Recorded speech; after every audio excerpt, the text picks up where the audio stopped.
ನಮಸ್ಕಾರ ವೀಕ್ಷಕರೇ, 30 minutes 30 news ವಿಶೇಷ ಬುಲೆಟಿನ್ಗೆ ಸ್ವಾಗತ. ನಾನು ಶರ್ಮಿತಾ ಶೆಟ್ಟಿ, ನನ್ನ ಜೊತೆ ಇದ್ದಾರೆ ನಾನು ಪೃಥ್ವಿರಾಜ್ ಹಾರ್ನಳ್ಳಿ. ವೀಕ್ಷಕರೇ, ಇವತ್ತಿನ ವಿದ್ಯಮಾನಗಳ ಪ್ರಮುಖ 30 ಸುದ್ದಿಯನ್ನು ಒಂದೊಂದಾಗಿ ನೋಡ್ತಾ ಹೋಗೋಣ. ಖಾಸಗಿ ಆಸ್ಪತ್ರೆಗಳಲ್ಲಿ ಕೊರೋನಾ ಚಿಕಿತ್ಸೆಗೆ ದರ ನಿಗದಿಪಡಿಸಲಾಗಿದೆ. ದರ ನಿಗದಿ ಪಟ್ಟಿಗೆ ಸಿಎಂ ಅಂಕಿತವನ್ನು ಹಾಕಿದ್ದಾರೆ. ಕೊರೋನಾ ಸೋಂಕು ವಿರುದ್ಧದ ಹೋರಾಟಕ್ಕೆ ಖಾಸಗಿ ಆಸ್ಪತ್ರೆಗಳು ಇಂದಿನಿಂದ ಅಖಾಡಕ್ಕೆ ಇಳಿಯಲಿದ್ದು ಚಿಕಿತ್ಸಾ ದರವನ್ನು ಫಿಕ್ಸ್ ಮಾಡಲಾಗಿದೆ. ಚಿಕಿತ್ಸೆಗೆ ದರ ನಿಗದಿಗೆ ಫನಾ ಹಾಗೆಯೇ ಐಎಂಎ ಒಪ್ಪಿಗೆಯನ್ನು ಸೂಚಿಸಿದೆ. ಸರ್ಕಾರಿ ಆಸ್ಪತ್ರೆಗಳಿಂದ ಬರುವಂತಹ ಸ್ವಾಬ್ ಟೆಸ್ಟ್ಗೆ 2600 ರೂಪಾಯಿ, ಜನರಲ್ ವಾರ್ಡ್ನಲ್ಲಿ ಕೊರೋನಾ ರೋಗಿಯ ಒಂದು ದಿನದ ಚಿಕಿತ್ಸೆಗೆ 5200 ರೂಪಾಯಿ, ಜನರಲ್ ವಾರ್ಡ್ ವಿತ್ ಆಕ್ಸಿಜನ್ ಒಂದು ದಿನಕ್ಕೆ 7500 ರೂಪಾಯಿ, ಐಸೋಲೇಷನ್ ವಾರ್ಡ್ ಒಂದು ದಿನಕ್ಕೆ 8500 ರೂಪಾಯಿ, ಐಸಿಯು ವಿತ್ ವೆಂಟಿಲೇಟರ್ ಒಂದು ದಿನಕ್ಕೆ 12000 ರೂಪಾಯಿ ನಿಗದಿ ಮಾಡಲಾಗಿದೆ. ಇನ್ನು ನೇರವಾಗಿ ಖಾಸಗಿ ಆಸ್ಪತ್ರೆಗೆ ಹೋಗುವವರಿಗೂ ದರ ಫಿಕ್ಸ್ ಮಾಡಲಾಗಿದೆ. ನೇರವಾಗಿ ಆಸ್ಪತ್ರೆಗೆ ಹೋದವರಿಗೆ ಜನರಲ್ ವಾರ್ಡ್ಗೆ 10,000, ಐಸಿಯುಗೆ 12,000, ಐಸೋಲೇಷನ್ ವಾರ್ಡ್ಗೆ 15,000 ಹಾಗೆಯೇ ವೆಂಟಿಲೇಟರ್ ಸಹಿತ ಐಸೋಲೇಷನ್ ವಾರ್ಡ್ಗೆ 25,000 ಫಿಕ್ಸ್ ಮಾಡಲಾಗಿದೆ. ಕೊರೋನಾ ರೋಗಿಗಳ ಚಿಕಿತ್ಸೆಗೆ ಖಾಸಗಿ ಆಸ್ಪತ್ರೆಗಳು ಸಜ್ಜಾಗಿವೆ. ರಾಜ್ಯದಲ್ಲಿ ಒಟ್ಟು 510 ಖಾಸಗಿ ಆಸ್ಪತ್ರೆಗಳನ್ನು ಕೊರೋನಾ ರೋಗಿಗಳ ಚಿಕಿತ್ಸೆಗಾಗಿ ರಾಜ್ಯ ಸರ್ಕಾರ ಗುರುತಿಸಿದೆ. ಬೆಂಗಳೂರಿನ 50 ಆಸ್ಪತ್ರೆಗಳು ಈ ಪಟ್ಟಿಯಲ್ಲಿದ್ದು, ಕಿಮ್ಸ್ ಆಸ್ಪತ್ರೆಯಲ್ಲಿ ಕೊರೋನಾ ವಾರ್ಡ್ ರೆಡಿಯಾಗಿದೆ. ಕಿಮ್ಸ್ ಆಸ್ಪತ್ರೆಯ ಒಂದಿಡೀ ಫ್ಲೋರ್ ಕೊರೋನಾ ಸೋಂಕಿತರ ಚಿಕಿತ್ಸೆಗೆ ಮೀಸಲು ಇಡಲಾಗಿದ್ದು, ಬಿ ಬ್ಲಾಕ್ನ 5ನೇ ಮಹಡಿಯಲ್ಲಿ ಕೊರೋನಾ ವಾರ್ಡ್ನಲ್ಲಿ 30 ಹಾಸಿಗೆಗಳು ಮೀಸಲು ಇಡಲಾಗಿದೆ. ಇದರೊಂದಿಗೆ 7 ವೆಂಟಿಲೇಟರ್ ಕೂಡ ಕೊರೋನಾ ರೋಗಿಗಳಿಗಾಗಿ ಪ್ರತ್ಯೇಕವಾಗಿ ಇರಿಸಲಾಗಿದೆ. ಕೊರೋನಾ ವಾರ್ಡ್ಗಾಗಿಯೇ ವೈದ್ಯರು ಮತ್ತು ಸಿಬ್ಬಂದಿಯ ಪ್ರತ್ಯೇಕ ತಂಡ ರಚನೆ ಮಾಡಲಾಗಿದೆ. ಇನ್ನು ಎಲ್ಲ ಕೊರೋನಾ ರೋಗಿಗಳು ಖಾಸಗಿ ಆಸ್ಪತ್ರೆಗೆ ಹೋಗುವಂತಿಲ್ಲ. ನಿಮಗಿಷ್ಟ ಬಂದ ಆಸ್ಪತ್ರೆಯಲ್ಲಿ ಚಿಕಿತ್ಸೆಯನ್ನು ಪಡೆಯಲಿಕ್ಕೆ ಸಾಧ್ಯವಿಲ್ಲ. ಖಾಸಗಿ ಆಸ್ಪತ್ರೆಯಲ್ಲಿ ಕೊರೋನಾ ಚಿಕಿತ್ಸೆಯನ್ನ ಪಡೆಯೋಕೆ ಸರ್ಕಾರಿ ನೋಡಲ್ ಅಧಿಕಾರಿ ಅಥವಾ ಜಿಲ್ಲಾ ಆರೋಗ್ಯಾಧಿಕಾರಿ ರೆಫರ್ ಮಾಡಿದ್ರೆ ಮಾತ್ರ ಖಾಸಗಿ ಆಸ್ಪತ್ರೆಗೆ ರವಾನೆ ಮಾಡಲಾಗುತ್ತೆ. ಸರ್ಕಾರಿ ಆಸ್ಪತ್ರೆಗಳಲ್ಲಿ ಫುಲ್ ಆದ್ಮೇಲಷ್ಟೇ ಖಾಸಗಿ ಆಸ್ಪತ್ರೆಗೆ ಶಿಫ್ಟ್ ಮಾಡಲಿಕ್ಕೆ ಅನುಮತಿಯನ್ನು ನೀಡಲಾಗುತ್ತೆ. ನಿನ್ನೆ ವೈದ್ಯಕೀಯ ಶಿಕ್ಷಣ ಇಲಾಖೆ ಸಚಿವ ಡಾಕ್ಟರ್ ಕೆ ಸುಧಾಕರ್ ಮನೆಯ ಅಡುಗೆ ಕೆಲಸದವನಿಗೆ ಕೊರೋನಾ ತಗುಲಿತು. ಬಳಿಕ ಅವರ 82 ವರ್ಷದ ತಂದೆಗೂ ಕೊರೋನಾ ಇರೋದು ಕನ್ಫರ್ಮ್ ಆಗಿತ್ತು. ಈಗ ಸುಧಾಕರ್ ಅವರ ಹೆಂಡತಿ ಹಾಗೆಯೇ ಮಗಳಿಗೂ ಕೊರೋನಾ ತಗುಲಿರುವುದು ಖಚಿತವಾಗಿದೆ. ಸಚಿವ ಸುಧಾಕರ್ ಅವರೇ ಟ್ವೀಟ್ ಮಾಡಿ ತನ್ನ ಹೆಂಡತಿ ಹಾಗೆಯೇ ಮಗಳಿಗೆ ಕೊರೋನಾ ಇರೋದನ್ನ ಕನ್ಫರ್ಮ್ ಮಾಡಿದ್ದಾರೆ. ನಿನ್ನೆ ಸುಧಾಕರ್ ಮನೆ ಕೆಲಸದವನಿಗೆ ಕೊರೋನಾ ಸೋಂಕು ಇದೆ ಅಂತ ಗೊತ್ತಾದ ತಕ್ಷಣ ಸಚಿವರ ಕುಟುಂಬ ಸದಸ್ಯರನ್ನ ಕೋವಿಡ್ ಪರೀಕ್ಷೆಗೆ ಒಳಪಡಿಸಲಾಗಿತ್ತು. ವರದಿ ಬಂದ ಬಳಿಕ ಸುಧಾಕರ್ ತಂದೆಗೆ ಕೊರೋನಾ ಪಾಸಿಟಿವ್ ಇರೋದು ಕನ್ಫರ್ಮ್ ಆಗಿತ್ತು. ಅವರನ್ನ ನಿಗದಿತ ಆಸ್ಪತ್ರೆಗೆ ದಾಖಲಿಸಿ ಚಿಕಿತ್ಸೆಯನ್ನು ಕೊಡಿಸಲಾಗ್ತಾ ಇದೆ. ಇನ್ನು ಉಳಿದ ಕುಟುಂಬ ಸದಸ್ಯರ ವರದಿಯೂ ಕೂಡ ಬಂದಿದ್ದು, ಸುಧಾಕರ್ ಹೆಂಡತಿ ಮತ್ತು 13 ವರ್ಷದ ಮಗಳಿಗೆ ಕೊರೋನಾ ಸೋಂಕು ಹರಡಿದೆ. ಸದ್ಯ ಸಚಿವ ಸುಧಾಕರ್ ಮತ್ತವರ 2 ಗಂಡು ಮಕ್ಕಳ ವರದಿ ನೆಗೆಟಿವ್ ಬಂದಿದ್ದು ಕೊರೋನಾದಿಂದ ಪಾರಾಗಿದ್ದಾರೆ. ಸಚಿವ ಸುಧಾಕರ್ ನಿವಾಸದಲ್ಲಿ ಕೊರೋನಾ ಪಾಸಿಟಿವ್ ಕಂಡು ಬಂದಿದ್ರೂ ಕೂಡ ಬಿಬಿಎಂಪಿ ಏರಿಯಾವನ್ನ ಸ್ಯಾನಿಟೈಸ್ ಮಾಡದೆ ನಿರ್ಲಕ್ಷ್ಯವನ್ನ ಮಾಡಿತ್ತು. ಈ ಬಗ್ಗೆ ನ್ಯೂಸ್ 18 ಕನ್ನಡ ವರದಿಯನ್ನು ಪ್ರಸಾರ ಮಾಡ್ತಿದ್ದಂತೆ ಎಚ್ಚೆತ್ತಿರುವಂತಹ ಬಿಬಿಎಂಪಿ ಅಧಿಕಾರಿಗಳು ಸಚಿವ ಸುಧಾಕರ್ ಮನೆ ಇರುವಂತಹ ಸದಾಶಿವನಗರ ಹಾಗೂ ಅಕ್ಕಪಕ್ಕದ ಮನೆಗಳನ್ನ ಸ್ಯಾನಿಟೈಸ್ ಮಾಡ್ತಿದ್ದಾರೆ. ಜೊತೆಗೆ ಸಚಿವ ಸುಧಾಕರ್ ನಿವಾಸ ಇರುವಂತಹ ರಸ್ತೆಗೆ ಬ್ಯಾರಿಕೇಡ್ ಅನ್ನು ಅಳವಡಿಸಿದ್ದಾರೆ. ಇದು ನ್ಯೂಸ್ 18 ಕನ್ನಡದ ಇಂಪ್ಯಾಕ್ಟ್. ಸಚಿವ ಸುಧಾಕರ್ ಮನೆಯಲ್ಲಿ ಕೊರೋನಾ ಕಾಣಿಸಿಕೊಂಡ ಬೆನ್ನಲ್ಲೇ ಇತರೆ ಸಚಿವರಿಗೆ ಕೊರೋನಾ ಭಯ ಶುರುವಾಗ್ಬಿಟ್ಟಿದೆ. ನಿನ್ನೆ ಸುಧಾಕರ್ ಕುಟುಂಬದ 4ರಲ್ಲಿ ಕೊರೋನಾ ಸೋಂಕು ಕಾಣಿಸಿಕೊಂಡಿತು. ಈ ಹಿನ್ನೆಲೆಯಲ್ಲಿ ತಮ್ಮ ತಮ್ಮ ಮನೆಗಳಲ್ಲಿ ಅಲರ್ಟ್ ಆಗಿರುವಂತೆ ಕುಟುಂಬ ಸದಸ್ಯರಿಗೆ ಸೂಚನೆಯನ್ನ ಕೊಟ್ಟಿದ್ದಾರಂತೆ ಸಚಿವರುಗಳು. ಮನೆ ಕೆಲಸದವರಿಗೂ ಎಚ್ಚರದಿಂದ ಇರುವಂತೆ ಸೂಚನೆಯನ್ನ ನೀಡಲಾಗಿದ್ದು, ಮನೆಯಲ್ಲಿ ಮಾಸ್ಕ್ ಧರಿಸೋದು ಕಡ್ಡಾಯ ಮಾಡಿದ್ದಾರೆ. ಮನೆಯಲ್ಲಿ ಇರುವಾಗಲೂ ಸಾಮಾಜಿಕ ಅಂತರ ಇರಲಿ ಅಂತ ಹಲವು ಮಂತ್ರಿಗಳು ಸೂಚನೆಯನ್ನ ಕೊಟ್ಟಿದ್ದು, ತಮ್ಮ ಕುಟುಂಬ ಸದಸ್ಯರಿಗೆ ಮುಂಜಾಗ್ರತೆ ವಹಿಸುವಂತೆ ಸೂಚನೆಯನ್ನ ಕೊಟ್ಟಿದ್ದಾರೆ. ಸಿಎಂ ಕಚೇರಿಯಲ್ಲಿ ಕೆಲಸ ಮಾಡುವಂತ ಮಹಿಳಾ ಕಾನ್ಸ್ಟೇಬಲ್ ಪತಿಗೆ ಕೊರೋನಾ ಹಿನ್ನೆಲೆ ಸಿಎಂ ಕಚೇರಿಯಲ್ಲಿ ಕೆಲಸ ಮಾಡುವಂತ ಎಲ್ಲಾ ಸಿಬ್ಬಂದಿಗೆ ಇಂದು ಕೋವಿಡ್ ಟೆಸ್ಟ್ ಅನ್ನು ಮಾಡಲಾಗ್ತಾ ಇದೆ. ನಿನ್ನೆ ಅಷ್ಟೇ ಸಚಿವ ಸುಧಾಕರ್ ಮನೆಯ ಕೆಲಸದವನಿಗೆ ಕೊರೋನಾ ಪಾಸಿಟಿವ್ ಬಂದಿತ್ತು. ಈ ಹಿನ್ನೆಲೆಯಲ್ಲಿ ಎಲ್ಲಾ ಸಿಬ್ಬಂದಿಗೂ ಕೊರೋನಾ ಮಾಡಿಸಲಿಕ್ಕೆ ಸರ್ಕಾರ ಮಾಡಲಾಗಿತ್ತು. ಇಂದು ಸಿಎಂ ಗೃಹ ಕಚೇರಿ ಮತ್ತು ಕಾವೇರಿ ನಿವಾಸದ ಸಿಬ್ಬಂದಿಗೆ ಕೊರೋನಾ ಟೆಸ್ಟ್ ಮಾಡಲಾಗಿದೆ. ಪ್ರತಿ 15 ದಿನಕ್ಕೊಮ್ಮೆ ಸಿಬ್ಬಂದಿಗೆ ಕೊರೋನಾ ಟೆಸ್ಟ್ ಮಾಡಲಿಕ್ಕೆ ನಿರ್ಧಾರ ಮಾಡಲಾಗಿದೆ. ಸುಮಾರು 100ಕ್ಕೂ ಹೆಚ್ಚು ಸಿಬ್ಬಂದಿಗೆ ಕೊರೋನಾ ಟೆಸ್ಟ್ ನಡೀತಾ ಇದೆ.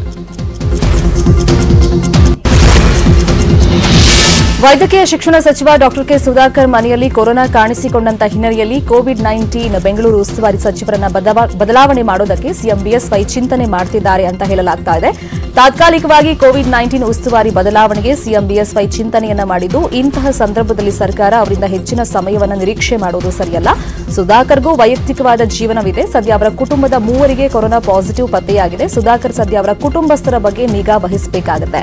ಕೋವಿಡ್-19 ಬೆಂಗಳೂರು ಉಸ್ತುವಾರಿಯನ್ನ ತಾತ್ಕಾಲಿಕ ತಾತ್ಕಾಲಿಕವಾಗಿ ಬದಲಾಯಿಸಲು ಸಿಎಂ ಮುಂದಾಗಿದ್ದಾರೆ ಅಂತ ಹೇಳಲಾಗ್ತಾ ಇದೆ. ಸುಧಾಕರ್ ಅವರಿಗೆ ಇಲಾಖೆಯ ವತಿಯಿಂದ, ಸರ್ಕಾರದ ವತಿಯಿಂದ ಧೈರ್ಯ ತುಂಬುವಂತ ಕೆಲಸ ಆಗಬೇಕು. ಹೀಗಾಗಿ ಅವರ ಬಳಿ ಇರುವಂತಹ ಕೋವಿಡ್-19 ಉಸ್ತುವಾರಿಯನ್ನ ಬದಲಾಯಿಸುವ ಬಗ್ಗೆ ಸಿಎಂ ಚಿಂತನೆಯನ್ನ ಮಾಡಿದಾರಂತೆ. ರಾಜಧಾನಿಯಲ್ಲಿ ಕೊರೋನಾ ಸೋಂಕು ಹೆಚ್ಚಾಗಿರುವಂತಹ ಹಿನ್ನೆಲೆಯಲ್ಲಿ ಎಸ್ಎಸ್ಎಲ್ಸಿ ಪರೀಕ್ಷೆ ಹೇಗೆ ಮಾಡೋದು ಎಂಬ ಚಿಂತೆ ಸಿಎಂ ಬಿಎಸ್ವೈ ಅವರನ್ನ ಕಾಡ್ತಾ ಇದೆ. ಈ ಹಿನ್ನೆಲೆಯಲ್ಲಿ ಸಿಎಂ ಬಿಎಸ್ವೈ ಸಚಿವ ಸುರೇಶ್ ಕುಮಾರ್ಗೆ ಕರೆಯನ್ನು ಮಾಡಿ ಕೂಡಲೇ ಬಂದು ಭೇಟಿಯಾಗುವಂತೆಯೂ ಕೂಡ ತಿಳಿಸಿದ್ದಾರೆ. ಜೂನ್ 25ರಿಂದ ಎಸ್ಎಸ್ಎಲ್ಸಿ ಪರೀಕ್ಷೆಯ ಹಿನ್ನೆಲೆಯಲ್ಲಿ ಮುಂಜಾಗ್ರತಾ ಕ್ರಮದ ಬಗ್ಗೆ ಮಾಹಿತಿಯನ್ನ ಪಡೆದಿದ್ದಾರೆ. ಯಾವುದೇ ಕಾರಣಕ್ಕೂ ಕೂಡ ಕೊರೋನಾ ಸೋಂಕು ಮಕ್ಕಳಿಗೆ ಬರಬಾರದು, ಯಾರು ಕೂಡ ನಿರ್ಲಕ್ಷ್ಯವನ್ನ ವಹಿಸಬಾರದು. ಈಗಾಗಲೇ ಬೆಂಗಳೂರು ಸೇರಿದಂತೆ ಇಡೀ ರಾಜ್ಯ ಕೊರೋನಾ ಸೋಂಕಿನಿಂದ ಕಂಗೆಟ್ಟಿದೆ. ಸರ್ಕಾರಕ್ಕೆ ಕೆಟ್ಟ ಹೆಸರು ಬರದಂತೆ ನೋಡಿಕೊಳ್ಳಿ ಅಂತ ಸುರೇಶ್ ಕುಮಾರ್ಗೆ ಸಿಎಂ ಸೂಚನೆಯನ್ನ ನೀಡಿದ್ದಾರೆ. ಇನ್ನೇನು ಜೂನ್ 25ರಿಂದ ರಾಜ್ಯದಲ್ಲಿ ಎಸ್ಎಸ್ಎಲ್ಸಿ ಪರೀಕ್ಷೆ ನಡೆಸೋಕೆ ಮಾಜಿ ಸಿಎಂ ಕುಮಾರಸ್ವಾಮಿ ವಿರೋಧವನ್ನು ವ್ಯಕ್ತಪಡಿಸಿದ್ದಾರೆ. ಈ ಬಗ್ಗೆ ಸರಣಿ ಟ್ವೀಟ್ ಮಾಡಿರುವಂತಹ ಕುಮಾರಸ್ವಾಮಿ, ಗುರುವಾರದಿಂದ ರಾಜ್ಯದಾದ್ಯಂತ ಎಸ್ಎಸ್ಎಲ್ಸಿ ಪರೀಕ್ಷೆ ನಡೆಸಲು ಮುಂದಾಗಿರುವಂತಹ ರಾಜ್ಯ ಸರ್ಕಾರ ಈ ನಿರ್ಧಾರದಿಂದ ತಕ್ಷಣವೇ ಹಿಂದೆ ಸರಿಬೇಕು. ಪರೀಕ್ಷೆ ನಡೆಸಲೇಬೇಕು ಅಂತಾದ್ರೆ ಅಕ್ಟೋಬರ್ ತಿಂಗಳವರೆಗೆ ಕಾದು ಆಮೇಲೆ ನಡೆಸಲಿ. ಸುಮಾರು 8 ಲಕ್ಷ ಎಸ್ಎಸ್ಎಲ್ಸಿ ವಿದ್ಯಾರ್ಥಿಗಳು, ಪೋಷಕರು ಹಾಗೇನೆ ಪರೀಕ್ಷಾ ಸಿಬ್ಬಂದಿ ಸೇರಿದಂತೆ 24 ಲಕ್ಷ ಮಂದಿಯ ಜೀವ ಮತ್ತು ಭವಿಷ್ಯದೊಂದಿಗೆ ರಾಜ್ಯ ಸರ್ಕಾರ ಚೆಲ್ಲಾಟವಾಡ್ತಾ ಇದೆ. ನೆರೆಯ ತೆಲಂಗಾಣ ರಾಜ್ಯದಲ್ಲಿ ಎಸ್ಎಸ್ಎಲ್ಸಿ ಪರೀಕ್ಷೆಯನ್ನು ರದ್ದುಗೊಳಿಸಿ ಉತ್ತೀರ್ಣಗೊಳಿಸಲಾಗಿದೆ. ಅದೇ ರೀತಿಯಲ್ಲಿ ರಾಜ್ಯ ಸರ್ಕಾರ ನಿರ್ಧಾರ ತಗೊಳ್ಳಬಹುದು. ಪರೀಕ್ಷೆಗಳನ್ನು ನಡೆಸಲೇಬೇಕು ಅಂತಂದ್ರೆ ಅಕ್ಟೋಬರ್ ತಿಂಗಳವರೆಗೆ ಕಾಯಲಿ ಅಂತ ಟ್ವೀಟ್ ಅನ್ನ ಮಾಡಿದ್ದಾರೆ. ಬೆಂಗಳೂರಿನಲ್ಲಿ ನಿನ್ನೆ ತಾನೇ 5 ವಾರ್ಡ್ಗಳನ್ನ ಸೀಲ್ ಡೌನ್ ಮಾಡಿ ರಾಜ್ಯ ಸರ್ಕಾರ ಆದೇಶವನ್ನು ಮಾಡಿತ್ತು. ಆದರೆ ಸೀಲ್ ಡೌನ್ಗೆ ಮಾತ್ರ ಜನ ಕ್ಯಾರೆ ಅಂತಿಲ್ಲ. ಸಾಮಾಜಿಕ ಅಂತರ ಮರೆತು ಮಾಸ್ಕ್ ಇಲ್ಲದೆ ಓಡಾಡ್ತಿದ್ದಾರೆ. ಕಲಾಸಿಪಾಳ್ಯದಲ್ಲಿ ಬ್ಯಾರಿಕೇಡ್ ಹಾಕಿದ್ರೂ ಕೂಡ ನೋ ಯೂಸ್. ಜನ ಬ್ಯಾರಿಕೇಡ್ ಜಂಪ್ ಮಾಡಿ ಹೋಗ್ತಿದ್ದಾರೆ. ಇನ್ನು ಸೋಂಕಿತ ವಾರ್ಡ್ಗಳಲ್ಲಿ ಯಾವುದೇ ಅನೌನ್ಸ್ ಮಾಡದೆ ಬಿಬಿಎಂಪಿ ಸಿಬ್ಬಂದಿ ತಮ್ಮ ಪಾಡಿಗೆ ತಾವಿದ್ದಾರೆ. ಕೆಆರ್ ಮಾರ್ಕೆಟ್ನಲ್ಲೂ ಕೂಡ ಲಾಕ್ಡೌನ್ ಆಗಲಿ ಸೀಲ್ ಡೌನ್ ಅನ್ನೋ ಯಾವುದೇ ಸನ್ನಿವೇಶ ಕಾಣಿಸ್ತಿರಲಿಲ್ಲ. ಮಾರ್ಕೆಟ್ನಲ್ಲಿ ಗ್ರಾಹಕರಿಗಿಂತ ವ್ಯಾಪಾರಿಗಳೇ ಹೆಚ್ಚು ಆಗಮಿಸಿದ್ರು. ಪೊಲೀಸರಾಗ್ಲಿ ಬಿಬಿಎಂಪಿ ಸಿಬ್ಬಂದಿ ವ್ಯಾಪಾರಿಗಳನ್ನ ತಡೆಯುವಂತ ಪ್ರಯತ್ನನೇ ಮಾಡಲಿಲ್ಲ. ಬೆಂಗಳೂರಲ್ಲಿ ಕೊರೋನಾ ಅಟ್ಟಹಾಸ ಮೆರಿತಾ ಇದ್ರೂ ಕೂಡ ಬಿಬಿಎಂಪಿ ಹಾಗೇನೆ ಆರೋಗ್ಯ ಇಲಾಖೆ ಅಧಿಕಾರಿಗಳ ನಿರ್ಲಕ್ಷ್ಯ ಎದ್ದು ಕಾಣ್ತಾ ಇದೆ. ಪಾಸಿಟಿವ್ ಬಂದ ಠಾಣೆಗೆ ಭೇಟಿಯೂ ನೀಡದೆ, ಸೀಲ್ ಡೌನ್ ಕೂಡ ಮಾಡದೆ ನಿರ್ಲಕ್ಷ್ಯವನ್ನ ವಹಿಸಿದ್ದಾರೆ. ತಿಲಕ್ ನಗರ ಠಾಣೆಯಲ್ಲಿ ಆರೋಪಿಗೆ ಪಾಸಿಟಿವ್ ಆಗಿ 2 ದಿನ ಆಗ್ತಾ ಇದೆ. ಆದರೆ ಇದುವರೆಗೂ ಬಿಬಿಎಂಪಿ ಹಾಗೇನೆ ಆರೋಗ್ಯ ಅಧಿಕಾರಿಗಳು ಠಾಣೆಗೆ ಭೇಟಿಯನ್ನ ಕೊಟ್ಟಿಲ್ಲ. ಯಾರೆಲ್ಲ ಆರೋಪಿ ಸಂಪರ್ಕದಲ್ಲಿ ಇದ್ರು ಅಂತಾನೂ ಲಿಸ್ಟ್ ಕೂಡ ಮಾಡಿಲ್ಲ. ಬಿಬಿಎಂಪಿ ಅಧಿಕಾರಿಗಳಿಗೆ ಕಾದು ಕಾದು ಕೊನೆಗೆ ಠಾಣೆಯ ಪೊಲೀಸರೇ ಸ್ಟೇಷನ್ಗೆ ಬೀಗವನ್ನ ಹಾಕಿದ್ದಾರೆ. ಇನ್ನು ಸ್ವಯಂ ಪ್ರೇರಿತರಾಗಿ 15 ಪೊಲೀಸರು ತಾವೇ ಹೋಮ್ ಕ್ವಾರಂಟೈನ್ ಆಗಿದ್ದಾರೆ. ಆರೋಪಿಯೊಬ್ಬನ ಸೋಂಕಿನಿಂದ ಪೊಲೀಸರಿಗೆ ಸೋಂಕು ಹರಡಿತ್ತು. ಆದರೆ ಪೊಲೀಸರ ಮಾಹಿತಿ ಪ್ರಕಾರ ಆರೋಪಿ ಓರ್ವ ಯುವತಿಯ ಜೊತೆ ಇದ್ದನಂತೆ. ಆದರೆ ಆರೋಪಿ ಜೊತೆ ಇದ್ದಂತ ಯುವತಿ ಯಾರು, ಎಲ್ಲಿದ್ದಾಳೆ ಆಕೆ ಈಗ, ಯಾರೆಲ್ಲ ಸಂಪರ್ಕದಲ್ಲಿ ಆರೋಪಿ ಇದ್ದ, ಆತನಿಂದ ಎಷ್ಟು ಜನರಿಗೆ ಸೋಂಕು ಬಂದಿದೆ ಅನ್ನೋದು ಇದುವರೆಗೂ ಪತ್ತೆ ಮಾಡಿಲ್ಲ. ರಾಜ್ಯದಲ್ಲಿ ಮತ್ತೆ ಲಾಕ್ಡೌನ್ ವಿಚಾರಕ್ಕೆ ಸಂಬಂಧಪಟ್ಟಂತೆ ಕಂದಾಯ ಸಚಿವ ಆರ್ ಅಶೋಕ್ ಪ್ರತಿಕ್ರಿಯೆಯನ್ನು ನೀಡಿದ್ದಾರೆ. ಈ ಸರ್ಕಾರವೇನು ತುಗಲಕ್ ಸರ್ಕಾರವಲ್ಲ. ಲಾಕ್ಡೌನ್ ಬೇಕು ಅಂದಾಗ ಹಾಕೋದು, ಬೇಡ ಅಂದಾಗ ಬಿಡೋದು ಮಾಡಕ್ಕೆ ಆಗೋದಿಲ್ಲ. ತಜ್ಞರ ಜೊತೆ ಚರ್ಚೆ ನಡೀತಾನೆ ಇದೆ, ಸಭೆಗಳನ್ನ ಮಾಡ್ತಾನೆ ಇದ್ದೀವಿ. ನುರಿತ ತಜ್ಞರ ಜೊತೆ ವರದಿ ಪಡೆದು ಕ್ರಮಗಳನ್ನ ಸರ್ಕಾರ ತೆಗೆದುಕೊಳ್ಳುತ್ತೆ ಅಂತ ಆರ್ ಅಶೋಕ್ ಹೇಳಿಕೆಯನ್ನ ನೀಡಿದ್ರು. ಈಗಾಗಲೇ ನಗರದ ಕೆಲ ಭಾಗಗಳಲ್ಲಿ ಕಠಿಣ ಕ್ರಮವನ್ನ ಸರ್ಕಾರ ಕೈಗೊಂಡಿದೆ ಅಂತ ಹೇಳಿದ್ದಾರೆ. ಜನರಿಗೆ ಅನುಕೂಲವಾಗುವಂತ ನಿರ್ಧಾರವನ್ನ ಸರ್ಕಾರ ತೆಗೆದುಕೊಳ್ಳಲಿದೆ ಅಂತ ಆರ್ ಅಶೋಕ್ ಹೇಳಿದ್ರು. ಈ ಸರ್ಕಾರ ಏನು ತೊಗಲಕ್ ಸರ್ಕಾರ ಅಲ್ಲ. ಏನ್ ಬೇಕೋ ಮನ್ಸಿಗೆ ಬಂದಿದ್ದು ಮಾಡೋ ಅಂತದಕ್ಕೆ ಸರ್ಕಾರದ ನೀತಿ ನಿಯಮ ಇದೆ. ಕೇಂದ್ರ ಸರ್ಕಾರ ಮಿನಿಟ್ ಟು ಮಿನಿಟ್ ರಾಜ್ಯ ಸರ್ಕಾರದ ಕಾರ್ಯ ವೈಖರಿಯ ಬಗ್ಗೆ ಫಾಲೋ ಮಾಡ್ತಾ ಇದ್ದಾರೆ. ಮತ್ತೆ ಡೈರೆಕ್ಷನ್ಸ್ ಬರ್ತಾ ಇದೆ.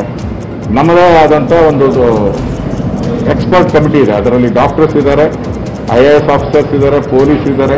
ಪ್ರತಿದಿನ ಸೀನಿಯರ್ಸ್ ಮಂತ್ರಿಗಳು CM ಮನೆಯಲ್ಲಿ ನಾವು ಪ್ರತಿದಿನ ಸೇರ್ತಾ ಇದ್ದೀರಿ. ಲಾಕ್ಡೌನ್ ಹಾಕೋದು, ಬೇಡ ಅಂದಾಗ ತೆಗೆಯೋದು ಈ ಥರ ಮಾಡೋಕ್ಕಾಗಲ್ಲ. ಇದಕ್ಕೆ ಆದಂಥ ಒಂದು ಕಮಿಟಿ ಇದೆ. ಆ ಕಮಿಟಿ ರಿಪೋರ್ಟ್ ತಜ್ಞರು ಏನು ಕೊಡ್ತಾರೆ ಅದರ ಪ್ರಕಾರ. ಇನ್ನು ಸೋಂಕಿತ ಪ್ರದೇಶಗಳಲ್ಲಿ ಲಾಕ್ಡೌನ್ ಪಾಲನೆಯಾಗದ ಬಗ್ಗೆ ಮೇಯರ್ ಗೌತಮ್ ಕುಮಾರ್ ಪ್ರತಿಕ್ರಿಯೆಯನ್ನು ಕೊಟ್ಟಿದ್ದಾರೆ. ಸೀಲ್ ಡೌನ್ ಪ್ರದೇಶಗಳಲ್ಲಿ ಸರಿಯಾಗಿ ನಿಯಮ ಪಾಲನೆ ಆಗದಿದ್ದು ನಮ್ಮ ಗಮನಕ್ಕೆ ಬಂದಿದೆ. ಹೀಗಾಗಿ ಖುದ್ದು ಸೀಲ್ ಡೌನ್ ಪ್ರದೇಶಗಳಿಗೆ ಭೇಟಿ ಕೊಟ್ಟು ಪರಿಶೀಲನೆಯನ್ನ ಮಾಡಲಾಗ್ತಾ ಇದೆ ಅಂತ ಹೇಳಿದ್ರು. ಈ ರೀತಿ ಘಟನೆ ಮತ್ತೆ ಮರುಕಳಿಸದಂತೆ ನೋಡಿಕೊಳ್ಳಲಾಗುತ್ತೆ. ರೈತರು ಮಾಹಿತಿ ಇಲ್ಲದೆ ರಾತ್ರಿ ಬಂದ್ಬಿಟ್ಟಿದ್ದಾರೆ, ಅವರಿಗೆ ಸೀಲ್ ಡೌನ್ ಬಗ್ಗೆ ಮಾಹಿತಿ ಕೊಟ್ಟು ಕಳುಹಿಸಲಾಗಿದೆ. ಸಂಜೆ ಎಲ್ಲಾ ಕಾರ್ಪೊರೇಟರ್ಗಳ ಸಭೆಯನ್ನ ಕರೆದಿದ್ದೀನಿ, ಅವರ ಅಭಿಪ್ರಾಯವನ್ನ ಪಡೆದು ಮುಂದಿನ ಕ್ರಮವನ್ನ ಕೈಗೊಳ್ತೀನಿ ಅಂತ ಮೇಯರ್ ಗೌತಮ್ ಕುಮಾರ್ ಜೈನ್ ಹೇಳಿಕೆಯನ್ನ ಕೊಟ್ಟಿದ್ದಾರೆ.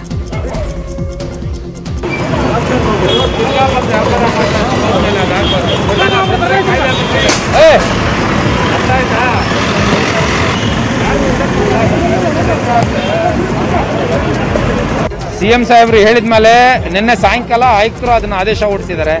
ಆದೇಶದ ಮುಖಾಂತರ ನಮ್ಮ ಜಾಯಿಂಟ್ ಕಮಿಷನರು ಎಲ್ಲರೂ, ನಾನೇ ಸ್ವತಃ ಬೆಳಗ್ಗೆ 7:15 ಮಾಧ್ಯಮದಲ್ಲಿ ನೋಡಿದಂಥ ಸಂದರ್ಭದಲ್ಲಿ ಸಿಕ್ಕಾಪಟ್ಟ ಜನ ಸೇರಿದರು. ನೋಡಿ, ಮಾಹಿತಿ ಕೊಡೋದ್ರಲ್ಲಿ ತಡ ಆಗಿದೆ, ಅದು ನಾನು ಒಪ್ಕೊತಾ ಇದ್ದೀನಿ. ನಮ್ಮ ಅಧಿಕಾರಿಗಳು ಮಾರ್ಷಲ್ಸು ಬೆಳಗ್ಗೆ ಬಂದು ಅವ್ರಿಗೆ ಮಾಹಿತಿ ಕೊಡಬೇಕಾಗಿತ್ತು, ಆ ಮಾಹಿತಿ ಕೊಟ್ಟಿದ್ದಿಲ್ಲ. ಆ ನಿಟ್ಟಿನಲ್ಲಿ ಇವಾಗ ನಾವು ಸ್ವತಃ ಬಂದು, ಮಹಾನಗರ ಪಾಲಿಕೆ ಸದಸ್ಯರು ಇದ್ದಾರೆ, ಡೆಪ್ಟಿ ಮೇಯರು ಇದ್ದಾರೆ, ನಾವೇ ಸ್ವತಃ ಬಂದು ಎಲ್ಲ ಸೀಲ್ ಡೌನ್ ಏನು ಪ್ರಕ್ರಿಯೆ ನಡೆದಿದೆ ಅದನ್ನು ನಾವೇ. ಬೆಂಗಳೂರಿನ ಮಾರ್ತಹಳ್ಳಿಯಲ್ಲಿ ಮತ್ತೆ 4 ಪೊಲೀಸರಿಗೆ ಕೊರೋನಾ ಪಾಸಿಟಿವ್ ದೃಢವಾಗಿದೆ. ವಂಚನೆ ಪ್ರಕರಣದ ಆರೋಪಿಯಿಂದ 4 ಪೊಲೀಸರಿಗೆ ಕೊರೋನಾ ಹರಡಿದ್ದು 2 ಹೆಡ್ ಕಾನ್ಸ್ಟೇಬಲ್ಗಳು ಹಾಗೂ 2 ಪೇದೆಗಳಿಗೆ ಕೊರೋನಾ ಸೋಂಕು ತಗುಲಿದೆ. ಆರೋಪಿಯ ಸಂಪರ್ಕದಲ್ಲಿದ್ದಂಥ 11 ಜನರನ್ನ ಕ್ವಾರಂಟೈನ್ ಮಾಡಲಾಗಿತ್ತು. ಅದರಲ್ಲಿ ಸದ್ಯ 4 ಪಾಸಿಟಿವ್ ಆಗಿದ್ದು, ಉಳಿದವರಿಗೆ ಟೆನ್ಷನ್ ಶುರುವಾಗಿದೆ. ಇನ್ನು 7 ಜನ ಪೊಲೀಸರ ವರದಿ ಬಾಕಿ ಇದ್ದು, ಇನ್ನೂ ಎಷ್ಟು ಜನಕ್ಕೆ ಸೋಂಕು ತಗುಲುತ್ತೋ ಎಂಬ ಆತಂಕ ಪೊಲೀಸರಲ್ಲಿ ಮನೆ ಮಾಡಿದೆ. ಮಾರ್ತಹಳ್ಳಿ ಪೊಲೀಸ್ ಠಾಣೆಯನ್ನ ಸೀಲ್ ಡೌನ್ ಮಾಡಲಿಕ್ಕೆ ಬಿಬಿಎಂಪಿ ಮುಂದಾಗಿದೆ. ನೆಲಮಂಗಲದ ಟಿಡಿಪಿಎಸ್ ಕಂಪನಿ ನೌಕರರಲ್ಲಿ ಕೊರೋನಾ ಸೋಂಕು ಕಾಣಿಸಿಕೊಂಡಿದೆ. ಆದರೂ ಕಂಪನಿಯನ್ನ ಸೀಲ್ ಡೌನ್ ಮಾಡದೆ ವಿಷಯ ಮುಚ್ಚಿಟ್ಟು ಕೆಲಸವನ್ನ ಮುಂದುವರೆಸಿದ್ದಾರೆ. ನೆಲಮಂಗಲದ ಡಾಬಸ್ಪೇಟೆ ಕೈಗಾರಿಕಾ ಪ್ರದೇಶದಲ್ಲಿನ ಟಿಡಿಪಿಎಸ್ ಕಂಪನಿಯಲ್ಲಿ ಕೆಲಸ ಮಾಡ್ತಾ ಇದ್ದಂತ ಮಹಿಳೆಗೆ ಕೊರೋನಾ ಸೋಂಕು ಕಾಣಿಸಿಕೊಂಡಿತ್ತು. ಆದರೂ ಕಂಪನಿ ಸೀಲ್ ಡೌನ್ ಮಾಡದೆ ಕೆಲಸವನ್ನ ಮುಂದುವರೆಸಿದ್ದಾರೆ. ಆಡಳಿತ ಮಂಡಳಿ ನಡೆಗೆ ಗ್ರಾಮಸ್ಥರು ಆಕ್ರೋಶವನ್ನ ವ್ಯಕ್ತಪಡಿಸಿದ್ದು, ಕಂಪನಿಗೆ ಹೋಗುವಂತ ದಾರಿಯನ್ನ ಕಲ್ಲು ಮಣ್ಣಿನಿಂದ ಮುಚ್ಚಿಸಿದ್ದಾರೆ. ವಿಕಾಸಸೌಧ ಆಯಿತು, ವಿಧಾನಸೌಧ ಆಯಿತು, ಸಿಎಂ ಗೃಹ ಕಚೇರಿ ಆಯಿತು, ಸಚಿವರ ನಿವಾಸಕ್ಕೂ ಕೂಡ ಕೊರೋನಾ ಎಂಟ್ರಿ ಕೊಟ್ಟಾಯಿತು. ಇದೀಗ ಶಾಸಕರ ಭವನಕ್ಕೆ ಕೊರೋನಾ ಭಯ ಕಾಡ್ತಾ ಇದೆ. ಯಾಕಂದ್ರೆ ಶಾಸಕರ, ಸಚಿವರ, ಅಧಿಕಾರಿಗಳ ಕಾರು ತೊಳೆಯುವಂತ ವ್ಯಕ್ತಿಗೆ ಕೊರೋನಾ ಪಾಸಿಟಿವ್ ದೃಢವಾಗಿದ್ದು, ಶಾಸಕರ ಭವನದಲ್ಲೂ ಕೂಡ ಹೈ ಅಲರ್ಟ್ ಅನ್ನ ಘೋಷಣೆ ಮಾಡಲಾಗಿದೆ. ಶಾಸಕರ ಭವನದ ಸಿಬ್ಬಂದಿಗೆ ಕೋವಿಡ್ ಟೆಸ್ಟ್ ಮಾಡಿಸುವಂತ ಸಾಧ್ಯತೆ ಇದೆ. ಸೋಂಕಿತನ ಟ್ರಾವೆಲ್ ಹಿಸ್ಟರಿಯನ್ನ ಅಧಿಕಾರಿಗಳು ಕಲೆ ಹಾಕ್ತಾ ಇದ್ದು, ಯಾರೊಂದಿಗೂ ಪ್ರಾಥಮಿಕ ಹಾಗೂ ದ್ವಿತೀಯ ಸಂಪರ್ಕ ಹೊಂದಿದ್ದಾರೆ ಅಂತ ಪಟ್ಟಿಯನ್ನ ತಯಾರು ಮಾಡ್ತಾ ಇದ್ದಾರೆ. ಇನ್ನು ಕೊರೋನಾ ವೈರಸ್ಗೆ ಹೆದರಿ ಕೆಎಸ್ಆರ್ಪಿ ಸಿಬ್ಬಂದಿಯೋರ್ವ ಆತ್ಮಹತ್ಯೆ ಮಾಡಿಕೊಂಡಿರುವಂತಹ ಘಟನೆ ಬೆಂಗಳೂರಲ್ಲಿ ನಡೆದಿದೆ. ಆತ್ಮಹತ್ಯೆಗೆ ಶರಣಾದ ಪೊಲೀಸ್ ಹೆಡ್ ಕಾನ್ಸ್ಟೇಬಲ್ಗೆ ಕೊರೋನಾ ಪಾಸಿಟಿವ್ ಕನ್ಫರ್ಮ್ ಆಗಿತ್ತು. ಈ ಹಿನ್ನೆಲೆಯಲ್ಲಿ ಆತನನ್ನ ವ್ಯಾನ್ನಲ್ಲಿ ಆಸ್ಪತ್ರೆಗೆ ಕರ್ಕೊಂಡು ಹೋಗಲಾಗ್ತಾ ಇತ್ತು. ಈ ವೇಳೆ ವ್ಯಾನ್ನಲ್ಲೇ ಪೊಲೀಸ್ ಸಿಬ್ಬಂದಿ ನೇಣು ಬಿಟ್ಕೊಂಡು ಆತ್ಮಹತ್ಯೆ ಮಾಡಿಕೊಂಡಿದ್ದಾರೆ ಅಂತ ತಿಳಿದು ಬಂದಿದೆ. 50 ವರ್ಷದ ಕೆಎಸ್ಆರ್ಪಿ ಹೆಡ್ ಕಾನ್ಸ್ಟೇಬಲ್ಗೆ ನಿನ್ನೆ ಸಂಜೆಯಷ್ಟೇ ಪಾಸಿಟಿವ್ ಅಂತ ಕನ್ಫರ್ಮ್ ಆಗಿತ್ತು. ಹೀಗಾಗಿ ನಿನ್ನೆ ರಾತ್ರಿ ಕೆಎಸ್ಆರ್ಪಿ ಸಿಬ್ಬಂದಿಯನ್ನ ಕೋರಮಂಗಲದಿಂದ ವಿಕ್ಟೋರಿಯಾ ಆಸ್ಪತ್ರೆಗೆ ಕರೆತರಲಾಗ್ತಾ ಇತ್ತು. ಈ ವೇಳೆ ಕೆಎಸ್ಆರ್ಪಿ ಸಿಬ್ಬಂದಿ ವ್ಯಾನ್ನಲ್ಲೇ ತಾನು ಹುಟ್ಟಿದ ಪಂಚೆಯಿಂದಲೇ ನೇಣು ಬಿಗಿದುಕೊಂಡು ಆತ್ಮಹತ್ಯೆಯನ್ನು ಮಾಡಿಕೊಂಡಿದ್ದಾರೆ. ಉತ್ತಮ ಚಿಕಿತ್ಸೆಯಿಂದ ಮೆಚ್ಚುಗೆಗೆ ಪಾತ್ರವಾಗಿದ್ದಂತಹ ಆಸ್ಪತ್ರೆಗಳು ಈಗ ರೋಗಿಗಳಿಂದಲೇ ಆರೋಪಕ್ಕೆ ಗುರಿಯಾಗಿವೆ. ವಿಕ್ಟೋರಿಯಾ ಮತ್ತು ರಾಜೀವ್ ಗಾಂಧಿ ಆಸ್ಪತ್ರೆಯಲ್ಲಿ ಸರಿಯಾಗಿ ಊಟ ತಿಂಡಿ ನೀಡ್ತಾ ಇಲ್ಲ ಅಂತ ರೋಗಿಗಳು ಆಕ್ರೋಶವನ್ನು ವ್ಯಕ್ತಪಡಿಸ್ತಾ ಇದ್ದಾರೆ. ವಿಕ್ಟೋರಿಯಾ ಆಸ್ಪತ್ರೆಯಲ್ಲಿ ಸುಮಾರು 16 ರೋಗಿಗಳು 4 ಗಂಟೆಯಾದರೂ ಕೂಡ ಊಟ ನೀರು ಕೊಟ್ಟಿಲ್ಲ ಅಂತ ಆಸ್ಪತ್ರೆ ಕಾರಿಡಾರ್ನಲ್ಲಿ ಪ್ರತಿಭಟನೆಯನ್ನು ನಡೆಸಿದ್ದಾರೆ. ಸಮಯಕ್ಕೆ ಸರಿಯಾಗಿ ಊಟ ನೀರು ಕೊಡಿ ಅಂತ ರೋಗಿಗಳು ಆಸ್ಪತ್ರೆ ಆವರಣದಲ್ಲಿ ಅಂಗಲಾಚಿಸ್ತಾ ಇರುವಂತಹ ದೃಶ್ಯಗಳನ್ನ ಖುದ್ದು ರೋಗಿಗಳು ಸೆರೆ ಹಿಡಿದು ರವಾನೆ ಮಾಡ್ತಾ ಇದ್ದಾರೆ. ಆಸ್ಪತ್ರೆಯಲ್ಲಿ ನಾವು ಸಾಯ್ತಾ ಇದ್ದೇವೆ, ದಯಮಾಡಿ ಸಹಾಯವನ್ನು ಮಾಡಿ, ಇಲ್ಲವೇ ನಮ್ಮನ್ನ ಮನೆಗೆ ಕಳಿಸ್ಬಿಡಿ ಅಂತ ಆಕ್ರೋಶವನ್ನು ವ್ಯಕ್ತಪಡಿಸಿದ್ದಾರೆ.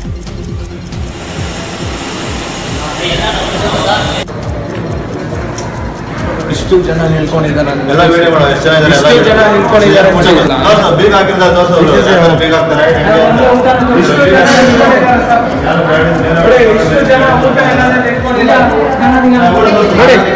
ಊಟ ನೋಡಿ, ಊಟ ಇದೆ ನೋಡಿ, ಹೆಂಗಿದೆ ರೊಟ್ಟಿ ಎಲ್ಲ ಗಟ್ಟಿಯಾಗಿದೆ ಎಲ್ಲ ರೊಟ್ಟಿ.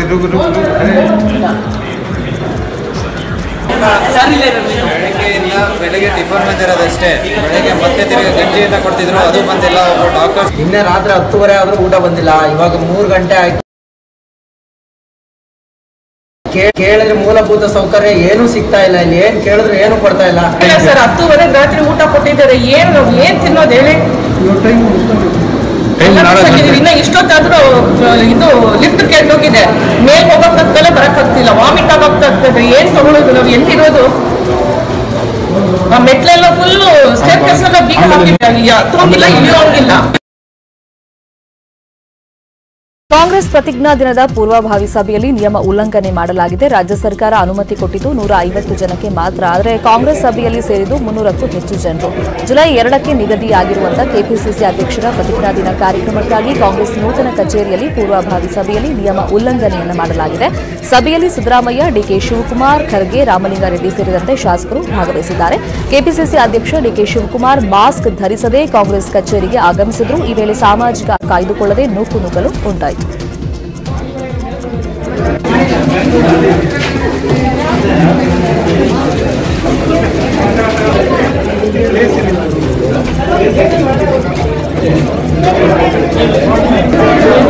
ಇಷ್ಟು ದಿನ ಹೇಳ್ತಾ ಇದ್ರು ರಾಜ್ಯ ಸರ್ಕಾರ ಪರ್ಮಿಷನ್ ಕೊಟ್ಟಿಲ್ಲ, ಇಲ್ಲೂ ಕೂಡ ತಾರತಮ್ಯ ಆಗ್ತಾ ಇದೆ, ಅಧಿಕಾರ ಅವ್ರ ಹತ್ರ ಇದೆ ಅಂದ್ಬಿಟ್ಟು ಈ ತರ ಎಲ್ಲ ಆಡಿಸ್ತಾ ಇದ್ದಾರೆ ಅಂತ ವಿಪಕ್ಷ ನಾಯಕರು ಅದರಲ್ಲೂ ಸಿದ್ದರಾಮಯ್ಯ, ಡಿಕೆ ಶಿವಕುಮಾರ್ ಆರೋಪ ಮಾಡ್ತಾ ಇದ್ರು. ಈಗ ಪರ್ಮಿಷನ್ ಏನೋ ಸಿಕ್ಕಿದೆ, 150 ಜನಕ್ಕೆ ಸಿಕ್ಕಿರೋದು. ಇವಾಗ ನೋಡಿದ್ರೆ ಅಲ್ಲಿ ಅವರ ಬೆಂಬಲಿಗರೆಲ್ಲ ಬಂದಿದ್ದಾರೆ. ಅದರಲ್ಲೂ ಈಗ ಬುದ್ಧಿ ಹೇಳಬೇಕಾದಂತ ನಾಯಕರೇ ಕೊರೋನಾ ಮಾರ್ಗಸೂಚಿಗಳನ್ನ ಗೈಡ್ಲೈನ್ಸ್ ಅನ್ನ ಫಾಲೋ ಮಾಡಿಲ್ಲ. ದೃಶ್ಯದಲ್ಲಿ ಗಮನಿಸ್ತಾ ಇದೀವಿ, ಡಿಕೆ ಶಿವಕುಮಾರ್ ಕಚೇರಿಗೆ ಬಂದಾಗ ಕೆಪಿಸಿಸಿ ಕಚೇರಿಗೆ ಎಂಟ್ರೆನ್ಸ್ ಅವರು ಎಂಟರ್ ಆಗುವಾಗಲೇ ಅವ್ರು ಮಾಸ್ಕ್ ಧರಿಸಿರಲಿಲ್ಲ. ಅವ್ರು ಬರ್ತಾ ಇದ್ದಂತೆ ಸೋಷಿಯಲ್ ಡಿಸ್ಟೆನ್ಸ್ ಅಂತೂ ಇರಲೇ ಇಲ್ಲ. ಅಲ್ಲಿ ನೂಕುನುಗ್ಗಲು ಉಂಟಾಯಿತು.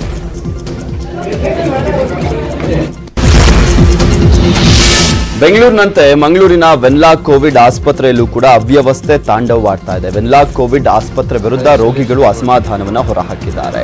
ವ್ಯಾಲಿಡಿಟಿ ಮುಗಿದಿರುವಂತಹ ಔಷಧಿಯನ್ನ ಕೊಡ್ತಾ ಇದ್ದಾರೆ, ಕುಡಿಲಿಕ್ಕೆ ಸರಿಯಾದಂತ ನೀರನ್ನ ಕೊಡ್ತಾ ಇಲ್ಲ, ಬೇಕಾಬಿಟ್ಟಿ ಚಹಾ ತಿಂಡಿಯನ್ನ ಕೊಡ್ತಾರೆ ಅಂತ ರೋಗಿಗಳು ಆರೋಪವನ್ನ ಮಾಡಿದ್ದಾರೆ.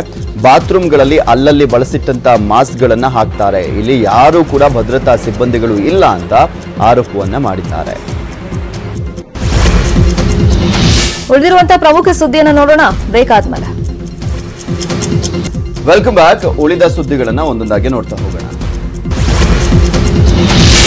ಬಾಗಲಕೋಟೆಯಲ್ಲಿ ಕೊರೋನಾ ಸೋಂಕಿತ ಹೃದಯಾಘಾತದಿಂದ ಸಾವನ್ನಪ್ಪಿದ್ದಾರೆ ಅಂತ ಹೇಳಲಾಗಿದೆ. ಹುಬ್ಬಳ್ಳಿ ನೈಋತ್ಯ ರೈಲ್ವೆ ಟಿಕೆಟ್ ಕಲೆಕ್ಟರ್ ಸಾವಿಗೀಡಾಗಿದ್ದು, ರೈಲ್ವೆ ಟಿಕೆಟ್ ಕಲೆಕ್ಟರ್ ಗಂಟಲು ದ್ರವ ಪರೀಕ್ಷೆ ವೇಳೆ ಕೊರೋನಾ ಸೋಂಕು ಇರೋದು ದೃಢವಾಗಿದೆ. ನಿನ್ನೆ ಬೆಳಗ್ಗೆ ಮ್ಯಾಗೇರಿ ಗ್ರಾಮದಿಂದ ಆಸ್ಪತ್ರೆಗೆ ಬರುವಂತ ಮಾರ್ಗ ಮಧ್ಯೆ ಎದೆನೋವಿನಿಂದ ಕುಸಿದು ಬಿದ್ದು ಸಾವನ್ನಪ್ಪಿದ್ರು. ರೈಲ್ವೆ ನೌಕರ ಕರ್ತವ್ಯದ ಮೇಲೆ ಮಹಾರಾಷ್ಟ್ರದ ಮೀರಜ್ಗೆ ತೆರಳಿ ವಾಪಸ್ ಹುಬ್ಬಳ್ಳಿಗೆ ಬಂದಿದ್ದ ಅಂತ ಹೇಳಲಾಗಿದೆ. ಸಾವಿನ ಬಳಿಕ ಮೃತನಿಗೆ ಕೋವಿಡ್ ಟೆಸ್ಟ್ ಮಾಡಿದಾಗ ಸೋಂಕು ಇರುವಂತದ್ದು ದೃಢವಾಗಿದೆ. ಸದ್ಯ ಕೋವಿಡ್ ನಿಯಮಾವಳಿಯಂತೆ ಮೃತನ ಅಂತ್ಯಕ್ರಿಯೆ ಮಾಡಲಾಗಿದೆ. ಮೃತ ರೈಲ್ವೆ ನೌಕರನ ಪ್ರಾಥಮಿಕ ದ್ವಿತೀಯ ಸಂಪರ್ಕಿತರ ಮಾಹಿತಿಯನ್ನು ಆರೋಗ್ಯ ಇಲಾಖೆ ಸಿಬ್ಬಂದಿ ಕಲೆ ಹಾಕ್ತಿದ್ದಾರೆ. ಕಿಚ್ಚ ಸುದೀಪ್ ಮನೆಯ ಅಕ್ಕಪಕ್ಕದವರಿಗೆ ಕೊರೋನಾ ಸೋಂಕು ತಗುಲಿದೆ. ಜೆಪಿ ನಗರದಲ್ಲಿ ಇಬ್ಬರಿಗೆ ಕೊರೋನಾ ಸೋಂಕು ದೃಢವಾಗಿದ್ದು, ಚಿತ್ರನಟ ಕಿಚ್ಚ ಸುದೀಪ್ ಮನೆಗೆ ಹೊಂದಿಕೊಂಡಿರುವ ಮನೆಯಲ್ಲಿ ಕೊರೋನಾ ಸೋಂಕು ಕಾಣಿಸಿಕೊಂಡಿದೆ. 30ಕ್ಕೂ ಹೆಚ್ಚು ಸದಸ್ಯರನ್ನ ಒಳಗೊಂಡ ಕುಟುಂಬದಲ್ಲಿ ಕೊರೋನಾ ಸೋಂಕು ಕಾಣಿಸಿಕೊಂಡಿದ್ದು, ಜೆಪಿ ನಗರ 6ನೇ ಹಂತದ ರಸ್ತೆ ಸೀಲ್ ಡೌನ್ ಮಾಡಲಾಗಿದೆ. ಅವಿಭಕ್ತ ಕುಟುಂಬದ ಎಲ್ಲಾ ಸದಸ್ಯರನ್ನ ಕ್ವಾರಂಟೈನ್ ಮಾಡಲಾಗಿದೆ. ಸೋಂಕಿಗೆ ಚಿಕ್ಕಪೇಟೆ ಮೂಲ ಕಾರಣ ಅಂತ ಹೇಳಲಾಗ್ತಾ ಇದೆ.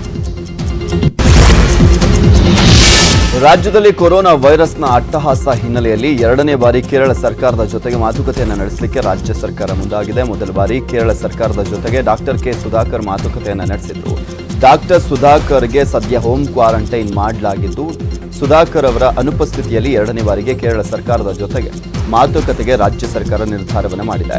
ಕೇರಳ ಸರ್ಕಾರದ ಜೊತೆಗೆ ಮಾತುಕತೆ ನಡೆಸುವಂತಹ ಜವಾಬ್ದಾರಿಯನ್ನ ಟಿಎಂ ವಿಜಯ್ ಭಾಸ್ಕರ್ ಅವರ ಹೆಗಲಿಗೆ ಸಿಎಂ ವಹಿಸಿದ್ದಾರೆ. ಮುಖ್ಯ ಕಾರ್ಯದರ್ಶಿಗಳು ಅವರು ಕೇರಳ ಸರ್ಕಾರ ಕೋವಿಡ್-19 ನಿಯಂತ್ರಣದ ಮೇಲೆ ಹಿಡಿತ ಸಾಧಿಸಿದೆ. ಹೀಗಾಗಿ ಕೇರಳದ ಮಾದರಿ ಮತ್ತೆ ಅನುಸರಿಸೋಣ ಅಂತ ರಾಜ್ಯ ಸರ್ಕಾರ ನಿರ್ಧಾರವನ್ನು ಮಾಡಿದೆ.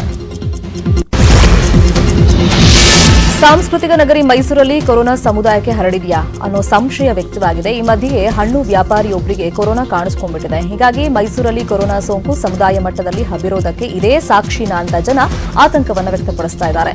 ಇನ್ನು ಸಾಮಾಜಿಕವಾಗಿ ಕೊರೋನಾ ಹರಡಿರೋ ಶಂಕೆ ಹಿನ್ನೆಲೆಯಲ್ಲಿ ಜಿಲ್ಲಾಡಳಿತವು ಸಾರ್ವಜನಿಕರಲ್ಲಿ ಮನವಿಯನ್ನ ಮಾಡಿಕೊಂಡಿದೆ. ಸೋಂಕಿತ ವ್ಯಾಪಾರಿಯೊಂದಿಗೆ ಸಂಪರ್ಕ ಹೊಂದಿದ ಎಲ್ಲರೂ ತಾವೇ ಬಂದು ನೋಂದಾಯಿಸಿಕೊಳ್ಳುವಂತೆ ಮನವಿಯನ್ನ ಮಾಡಿಕೊಂಡಿದೆ. ಇಂದು ಎಐಸಿಸಿ ಹಂಗಾಮಿ ಅಧ್ಯಕ್ಷೆ ಸೋನಿಯಾ ಗಾಂಧಿ ಅವರ ನೇತೃತ್ವದಲ್ಲಿ ಮಹತ್ವದ ಕಾಂಗ್ರೆಸ್ ಕಾರ್ಯಕಾರಿ ಸಮಿತಿ ಸಭೆ ನಡೆಯಲಿದೆ. ವಿಡಿಯೋ ಕಾನ್ಫರೆನ್ಸ್ ಮೂಲಕ ನಡೆಯಲಿರುವಂತಹ ಸಭೆಯಲ್ಲಿ 5 ಪ್ರಮುಖ ಅಂಶಗಳ ಬಗ್ಗೆ ಚರ್ಚೆ ಆಗುತ್ತೆ. ಭಾರತ ಮತ್ತು ಚೀನಾ ಗಡಿಯಲ್ಲಿ ಉಂಟಾಗಿರುವಂತಹ ಉದ್ವಿಗ್ನ ವಾತಾವರಣದ ಜೊತೆಗೆ ಕೇಂದ್ರ ಸರ್ಕಾರದ ನಡೆ ಬಗ್ಗೆ ಚರ್ಚೆಯನ್ನು ಮಾಡಲಿದ್ದಾರೆ. ಬಳಿಕ ಅಂತಾರಾಷ್ಟ್ರೀಯ ಮಾರುಕಟ್ಟೆಯಲ್ಲಿ ಕಚ್ಚಾ ತೈಲ ದರ ಸತತವಾಗಿ ಇಳಿಕೆ ಆಗ್ತಿದ್ರೂ ಕೂಡ ಮೋದಿ ಸರ್ಕಾರ ಕಳೆದ 17 ದಿನಗಳಿಂದ ನಿರಂತರವಾಗಿ ಪೆಟ್ರೋಲ್ ಮತ್ತು ಡೀಸೆಲ್ ಬೆಲೆ ಏರಿಸ್ತಾ ಇರುವಂತಹ ಬಗ್ಗೆನೂ ಕೂಡ ಕಾಂಗ್ರೆಸ್ ನಾಯಕರು ಚರ್ಚೆಯನ್ನ ಮಾಡಲಿದ್ದಾರೆ. ದೇಶದಲ್ಲಿ ಕೊರೋನಾ ವೈರಸ್ ಪ್ರಕರಣಗಳು ದಿನದಿಂದ ದಿನಕ್ಕೆ ದಾಖಲೆಯ ಪ್ರಮಾಣದಲ್ಲಿ ಏರಿಕೆ ಕಾಣ್ತಾ ಇದ್ದು ಕಳೆದ 24 ಗಂಟೆಯಲ್ಲಿ ಬರೋಬ್ಬರಿ 14,933 ಮಂದಿಯಲ್ಲಿ ಸೋಂಕು ದೃಢಪಟ್ಟಿದೆ. ಇದರೊಂದಿಗೆ ಒಟ್ಟಾರೆ ಸೋಂಕಿತರ ಸಂಖ್ಯೆ 4,40,215ಕ್ಕೆ ಏರಿಕೆಯಾಗಿದೆ. ಇದೇ ವೇಳೆ ಒಂದೇ ದಿನ ಮಹಾಮಾರಿ ವೈರಸ್ಗೆ 312 ಮಂದಿ ಬಲಿಯಾಗಿದ್ದು ಇದರೊಂದಿಗೆ ದೇಶದಲ್ಲಿ ಮೃತರ ಸಂಖ್ಯೆ 14,933ಕ್ಕೆ ತಲುಪಿದಂತಾಗಿದೆ. ಈ ನಡುವೆ 4,40,215 ಮಂದಿ ಸೋಂಕಿತರ ಪೈಕಿ 2,48,190 ಸೋಂಕಿನಿಂದ ಗುಣಮುಖರಾಗಿದ್ದಾರೆ. 1,78,014 ಮಂದಿ ಇನ್ನೂ ಕೂಡ ಆಸ್ಪತ್ರೆಯಲ್ಲಿ ಚಿಕಿತ್ಸೆಯನ್ನು ಪಡಿತಾ ಇದ್ದಾರೆ. ಅಂದ್ರೆ ಆಕ್ಟಿವ್ ಕೇಸಸ್ಗಳು. ಲಡಾಖ್ನ ಗಲ್ವಾನ್ ಕಣಿವೆಯಲ್ಲಿ ಭಾರತೀಯ ಯೋಧರು ಹಾಗೂ ಚೀನಾ ಯೋಧರ ನಡುವಿನ ಸಂಘರ್ಷ ನಡೆದ ಒಂದು ವಾರದ ಬಳಿಕ ಘಟನೆಗೆ ಸಂಬಂಧಪಟ್ಟಂತೆ ವಿಡಿಯೋ ವೈರಲ್ ಆಗಿದೆ. ಭಾರತೀಯ ಹಾಗೂ ಚೀನಾದ ಸೈನಿಕರ ನಡುವೆ ವಾಗ್ವಾದ ನಡೆದು ಕೈ ಮಿಲಾಯಿಸಿ ಬಡದಾಟ ನಡೆದಿರುವುದನ್ನು ಕಾಣಬಹುದಾಗಿದೆ. ಈ ವಿಡಿಯೋದಲ್ಲಿ ಭಾರತೀಯ ಯೋಧರು ಹಿಂದೆ ಹೋಗಿ ಹೊಡೆದಾಡಬೇಡಿ ಅಂತ ಹೇಳ್ತಾ ಇರುವುದು ಸ್ಪಷ್ಟವಾಗಿ ಕೇಳಿಸುತ್ತೆ. ಸಾಮಾಜಿಕ ಜಾಲತಾಣಗಳಲ್ಲಿ ಈ ವಿಡಿಯೋ ವೈರಲ್ ಆಗತೊಡಗಿದೆ. ಆದರೆ ಈ ವಿಡಿಯೋ ಬಗ್ಗೆ ಇನ್ನೂ ಭಾರತೀಯ ಸೇನಾಪಡೆ ಯಾವುದೇ ಅಧಿಕೃತ ಹೇಳಿಕೆಯನ್ನು ಕೊಟ್ಟಿಲ್ಲ. ಪಾಕಿಸ್ತಾನದ 3 ಅಂತಾರಾಷ್ಟ್ರೀಯ ಕ್ರಿಕೆಟ್ ಪ್ಲೇಯರ್ಸ್ಗೆ ಕೋವಿಡ್-19 ಮಹಾಮಾರಿ ಒಕ್ಕರಿಸಿರುವಂತದ್ದು ಖಚಿತಗೊಂಡಿದೆ. ಶಾದಬ್ ಖಾನ್, ಹ್ಯಾರಿಸ್ ರೌಫ್ ಹಾಗೂ ಹೈದರ್ ಅಲಿಗೆ ಕೋವಿಡ್-19 ಪರೀಕ್ಷೆಯಲ್ಲಿ ಪಾಸಿಟಿವ್ ಕಂಡುಬಂದಿದೆ. ಸೌತ್ ಆಫ್ರಿಕಾದ 7 ಕ್ರಿಕೆಟ್ ಆಟಗಾರರಿಗೂ ಕೂಡ ಕೊರೋನಾ ಸೋಂಕು ತಗುಲಿರುವಂತದ್ದು ದೃಢವಾಗಿದೆ. ಕ್ರಿಕೆಟ್ ಸೌತ್ ಆಫ್ರಿಕಾ ದೇಶದಾದ್ಯಂತ 100ಕ್ಕೂ ಹೆಚ್ಚು ಉದ್ಯೋಗಿಗಳಿಗೆ ಸಾಮೂಹಿಕವಾಗಿ ಕೊರೋನಾ ಪರೀಕ್ಷೆಯನ್ನು ನಡೆಸಿತ್ತು. ಇದರಲ್ಲಿ ತನ್ನ 7 ಆಟಗಾರರಿಗೆ ಕೊರೋನಾ ಸೋಂಕು ತಗುಲಿರುವಂತದ್ದು ನಿಜ ಅಂತ ಕ್ರಿಕೆಟ್ ಸೌತ್ ಆಫ್ರಿಕಾ ಸ್ಪಷ್ಟನೆಯನ್ನ ನೀಡಿದೆ. ಆದರೆ ಯಾವ ಆಟಗಾರರಿಗೆ ಕೊರೋನಾ ತಗುಲಿದೆ ಅಂತ ಮಾತ್ರ ಹೇಳಿಲ್ಲ. ಭಾರತೀಯ ನೌಕಾಪಡೆ ಆಪರೇಷನ್ ಸಮುದ್ರ ಸೇತುವನ್ನು ಮುಂದುವರೆಸಿದೆ. ಮಾಲ್ಡೀವ್ಸ್ನಿಂದ ಭಾರತೀಯರನ್ನ ಹೊತ್ತು ತಂದ ಐಎನ್ಎಸ್ ಐರಾವತ ತಮಿಳುನಾಡಿನ ಟುಟಿಕೋರಿನ್ ತಲುಪಿದೆ. ಇನ್ನು ಮಾಲ್ಡೀವ್ಸ್ನಿಂದ ಸುಮಾರು 198 ಭಾರತೀಯರನ್ನ ಭಾರತಕ್ಕೆ ಕರೆತರಲಾಗಿದೆ. ಎಲ್ಲಾ ಪ್ರಯಾಣಿಕರಿಗೂ ಕೋವಿಡ್ ಟೆಸ್ಟ್ ಹಾಗೆಯೇ ಥರ್ಮಲ್ ಸ್ಕ್ರೀನಿಂಗ್ ಅನ್ನ ಮಾಡಲಾಗ್ತಾ ಇದೆ. ಈಗ ಬೇರೆ ಬೇರೆ ಭಾಗದಲ್ಲಿ ಯಾರೆಲ್ಲ ಇದ್ದಾರೆ ಅವ್ರನ್ನೆಲ್ಲ ತಾಯ್ನಾಡಿಗೆ ವಾಪಸ್ ಕರ್ಕೊಂಬರುವಂತ ಕಾರ್ಯಗಳು ಆಗ್ತಾ ಇದೆ. ಅದರಂತೆ ಈಗ ಜಲಮಾರ್ಗದ ಮುಖಾಂತರನೂ ಕೂಡ ಈ ಆಪರೇಷನ್ ಸಮುದ್ರ ಸೇತು ಕಾರ್ಯ ಆರಂಭ ಆಗಿರೋದು.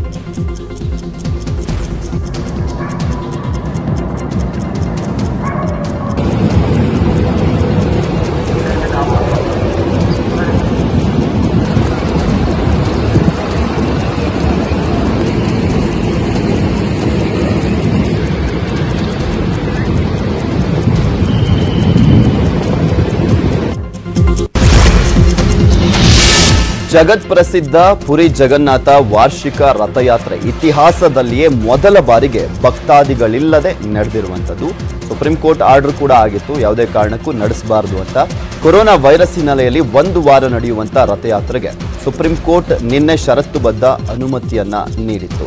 ರಥಯಾತ್ರೆಯಲ್ಲಿ ಕೇವಲ ದೇವಸ್ಥಾನದ ಸಿಬ್ಬಂದಿ ಮತ್ತು ಪುರೋಹಿತರು ಮಾತ್ರ ಭಾಗವಹಿಸಿದ್ರು. ಯಾಕಂದ್ರೆ ಅವ್ರು ಮಾತ್ರ ಭಾಗವಹಿಸಬೇಕು, ಇನ್ಯಾರು ಭಾಗವಹಿಸಬಾರದು ಅಂತ ಸುಪ್ರೀಂ ಕೋರ್ಟ್ ಆರ್ಡರ್ನಲ್ಲೇ ಇತ್ತು. ಪೂಜಾ ಕಾರ್ಯಕ್ರಮಗಳು ಪ್ರಾರಂಭವಾಗುವುದಕ್ಕೂ ಮುಂಚೆ ದೇವಸ್ಥಾನದ ಸಂಕೀರ್ಣವನ್ನ ಸ್ಯಾನಿಟೈಸ್ ಮಾಡಲಾಗಿದೆ.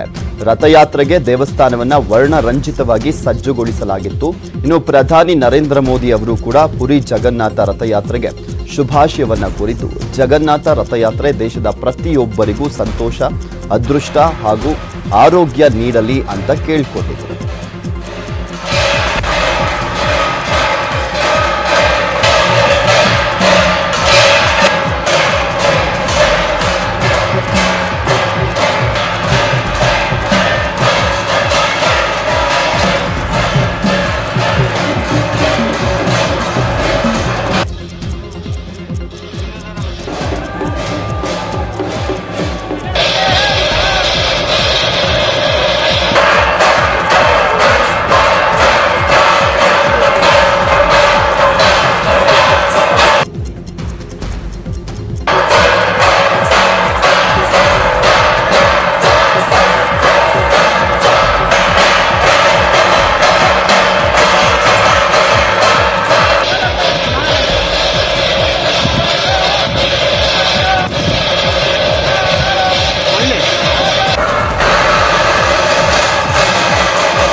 ಇದು ಸದ್ಯದ ನ್ಯೂಸ್ ಅಪ್ಡೇಟ್ಸ್. ನೋಡ್ತಾ ಇರಿ News 18 ಕನ್ನಡ. ಜಾಲ ನಮ್ಮದು, ಬಲ ನಿಮ್ಮದು.